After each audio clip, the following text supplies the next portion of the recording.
নমস্কার, শুভ সন্ধ্যা সবাইকে। আমাদের সবার জীবনে কম বেশি বন্ধু আছেই। সেই বন্ধুদেরকে নিয়ে কয়েকটা লাইন আজ আমি আপনাদেরকে শোনাবো। বন্ধু একটি ছোট্ট শব্দ, কিন্তু এর ব্যাপ্তি বড় বিশাল। সবাই কি বন্ধু হতে পারে? বোধ হয় না।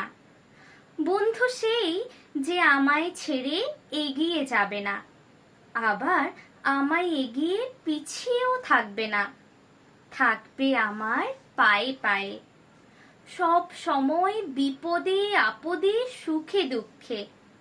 তাই বন্ধু মানে গভীর রাতে হঠাৎ টেলিফোন, বন্ধু মানে কথার মাঝে হারিয়ে যাওয়া মন, বন্ধু মানে হাসি ঠাট্টা জয় পরাজয়, বন্ধু মানে অশ্রু ফেলার নীরব আশ্রয়। নমস্কার। আমার জীবনে তো বন্ধু আছে, আপনাদের জীবনেও যদি এরম কোনো বন্ধু থাকে অবশ্যই কমেন্ট করে জানিও কিন্তু। আর সকলে নিজের খেয়াল রাখুন আর খুব ভালো থাকুন। নমস্কার।